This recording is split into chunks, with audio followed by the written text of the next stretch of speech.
मुबशिर ने आसिया की पेशानी पर अपना अंगूठा रख रखा है। अब वो चिल्ला चिल्ला के आयतें पढ़ रहा है। मुबशिर की आयतें पढ़ने से आसिया के अंदर मौजूद इकरित तड़प रही है, उसे आग लग रही है, वो जल रही है। उसके जलने से आसिया को भी तकलीफ हो रही है।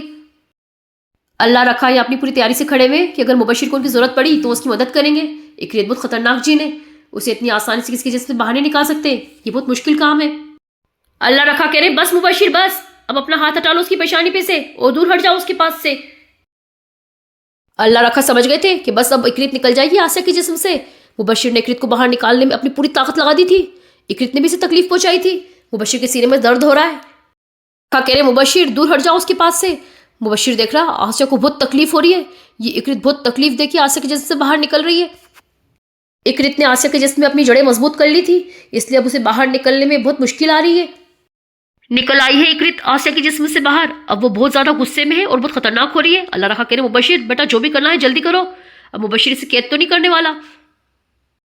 अल्लाह रखा कह रहे मुबशिर बेटा इसे कैद कर लो। मुबशिर कह रहा नहीं दादा जान, इसकी सजा ये नहीं है।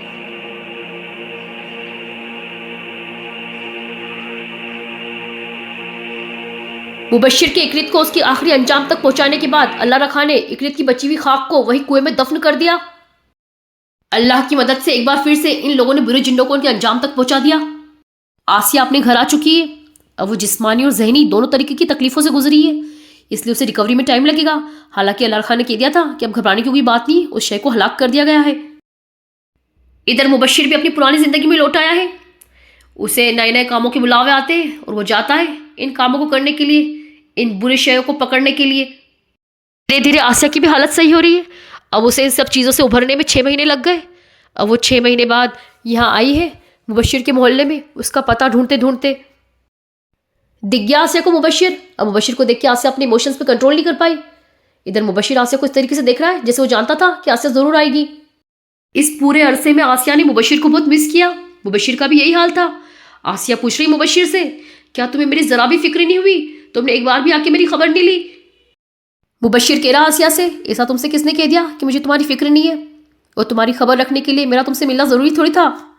क्या कह रही अगर ये बात है तो फिर मुझसे शादी कर लो। मुबशिर कह रहा इस पूरे अरसे में इसी बात की तो तैयारी कर रहा था, मैं अपने लिए काम ढूंढ रहा था ताकि तुम्हारे पापा से तुम्हारा हाथ मांग सकूं। अब इनकी फैमिली की रजामंदी से हो गई इनकी शादी।